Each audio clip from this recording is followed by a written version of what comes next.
Meus caros, minhas caras, vamos agora ver alguns destaques da unidade 2 da nossa apostila. Esses são os 3 conteúdos abordados nesta unidade. Vamos falar sobre o que são os cargos, o que são as carreiras e conversar sobre a admissão de servidores. Essa definição é simples, porém bem precisa. Ao assumir um cargo, qualquer funcionário assume um conjunto de deveres e atividades às quais ele terá que responder. Essa definição. Interessante também é esse diagrama que a nossa apostila traz. Vamos começar da direita para a esquerda. Uma tarefa é uma atividade. Por exemplo, corrigir provas é uma tarefa. Uma função é um conjunto de tarefas que dá um determinado resultado. Avaliar os alunos é uma função que, por sua vez, está inserida no cargo de professor, que é um conjunto de funções. Como sabemos, há diferenças significativas entre a gestão de pessoas em entidades públicas e aquela que ocorre nas organizações privadas. Uma delas é que nas organizações públicas não é possível acrescentar tarefas a cargos já existentes, a não ser por um processo de aprovação de uma nova lei. E com isso, precisamos ter um cuidado redobrado para uma correta definição de que tarefas, que funções vão ser pertinentes a cada cargo. O que precisamos evitar, dentre outros problemas, é fazer uma descrição de cargo muito específica. O que significa isso? Um detalhamento de poucas tarefas, ao invés de detalhar mais as funções, que são conjuntos de tarefas. Os cargos amplos são aqueles que dão mais ênfase a funções e é com isso a gente abre um leque melhor, mais amplo de possibilidades de atuação do profissional, do servidor que ocupa aquele cargo. O chamado desenho de cargo vai envolver a definição de qual é esse cargo. Isso se faz a partir de alguns processos que nós vamos estudar a seguir. E o bom desenho de cargos é essencial para uma política eficaz de gestão de pessoas. 2 atividades fundamentais são envolvidas no desenho de cargos: a descrição e a especificação do cargo. Vamos em seguida ver o que significa cada uma dessas 2 atividades. A chamada descrição de cargo envolve 3 definições fundamentais: o nome do cargo, o título que se dá a esse cargo, o qual tem que ser evidentemente coerente com a sua natureza, a descrição de quais são as atribuições desse cargo, quais são as funções, as tarefas que ele executa, os requisitos básicos para que alguém possa ser investido nesse cargo e o critério de remuneração, uma tabela de remuneração desse cargo. A especificação de cargos detalha mais os requisitos que foram definidos na descrição. Porque na descrição, requisitos são aqueles bem específicos, como, por exemplo, a escolaridade exigida daquele cargo, se eventualmente ele tem que ter algum registro no conselho profissional. Já na especificação, a gente detalha mais o tipo de exigência de quem vai ser contratado para o cargo, em termos intelectuais, qual é o grau de autoridade que ele vai ter, responsabilidade, exigências de caráter físico e motor que a pessoa precisa ter para o desempenho daquele cargo, e ainda o ambiente de trabalho, que é o que vai gerar eventuais adicionais de periculosidade e de insalubridade. Vejam nesse slide como que é importante essa atividade de desenho de cargos. Vejam que ela impacta os diferentes processos da gestão de pessoas. Como fazer, por exemplo, recrutamento e seleção sem saber do que se trata aquele cargo? Como planejar a carreira sem que os cargos que são envolvidos na carreira estejam bem desenhados? O treinamento precisa também alcançar a capacitação para as tarefas e funções desempenhadas. A avaliação de desempenho depende de clareza do que cabe ao cargo. A remuneração precisa ser condizente com o grau de complexidade revelado pelo desenho do cargo. E a higiene e segurança do trabalho são ações que vão tentar preservar a saúde do trabalhador. E isso também vai depender de conhecer os riscos que, por sua vez, são consequência, do tipo de tarefa e de função do cargo. Conhecido o que é cargo, o que é desenho de cargos, falaremos agora um pouco sobre o que é uma carreira e um pouco sobre a sua gestão na área pública. Berg nos oferece essa interessante definição. Uma carreira, ela é formada por cargos que têm uma relação próxima, são cargos afins, e que vão indicar uma evolução do trabalhador ao longo desses cargos, ao longo dessa carreira. E que isso também traz uma necessidade crescente de capacitação e, normalmente, a pessoa assume um conjunto de tarefas e funções que vai ser também crescente. Vamos ver agora como que uma pessoa pode ser promovida dentro de uma carreira. Promoção horizontal é aquela que indica uma melhoria no salário sem mudança de cargo. E ela é típica de uma instituição que possui um plano de cargos e salários. Assim, o servidor, no mesmo cargo que ele já ocupava,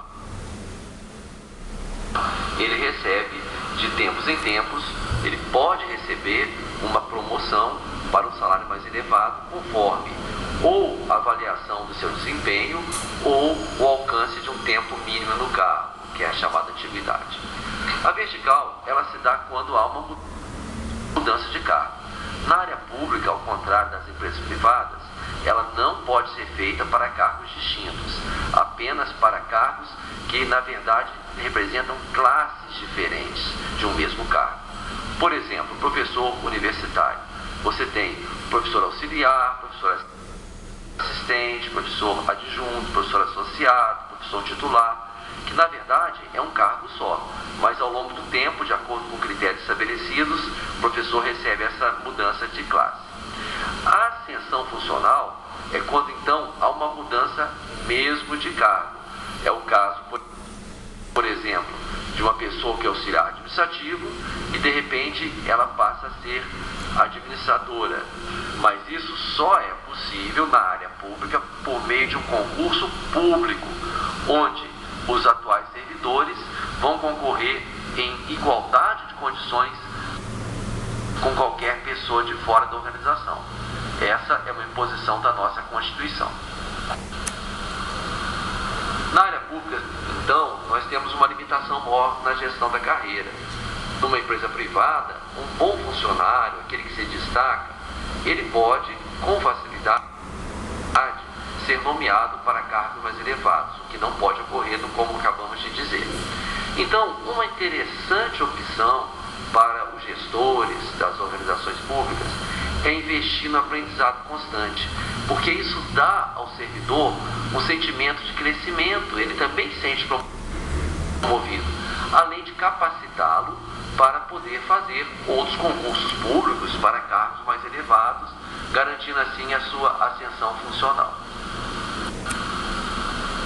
Vamos tratar agora do processo de admissão, que é o processo de entrada do servidor na instituição para a qual ele foi contratado.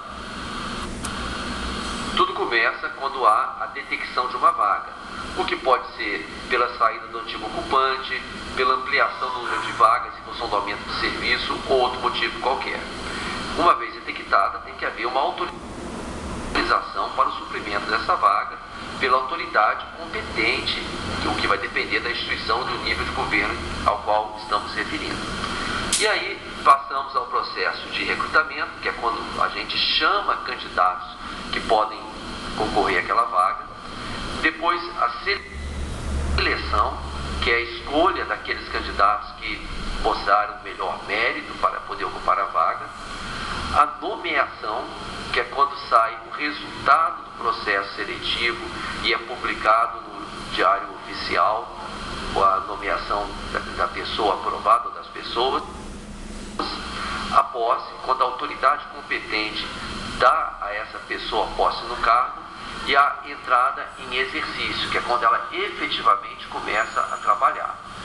Para todos os fins de remuneração, aposentadoria, contagem do tempo, o que realmente importa é a data de entrada em exercício.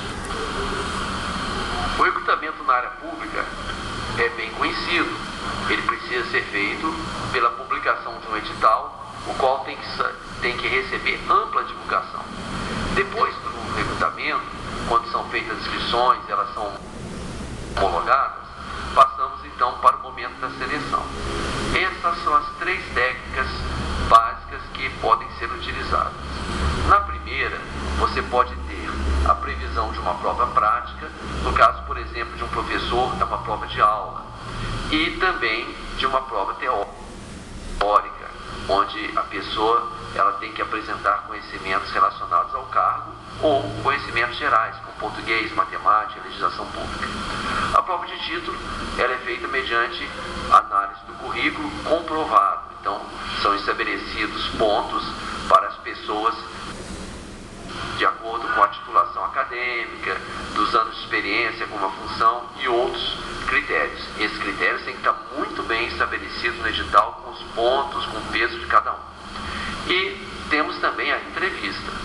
Os autores da apostila, eles alegam que essa não é muito recomendável pela subjetividade que ela traz. Mas por vezes ela é feita, ela é comumente feita. Porque na entrevista você pode colocar claramente o que se espera daquele cargo, esclarecer algumas coisas e a pessoa manifestar realmente o seu interesse em participar daquela seleção e ocupar aquele cargo.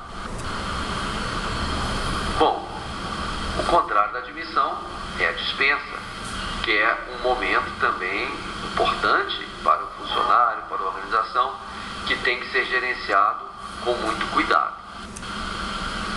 Para cada tipo de trabalhador, temos diferentes possibilidades de dispensa. O servidor estatutário, ele pode ser dispensado a pedido, são direitos de qualquer pessoa a qualquer tempo. Como pode ser dispensado se durante o estágio probatório, que vai de 2 a 3 anos, conforme o caso, ele não tiver um desempenho condizente, então a banca o reprova.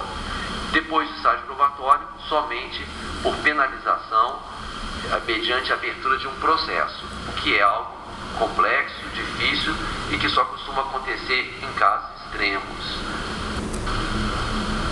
Nas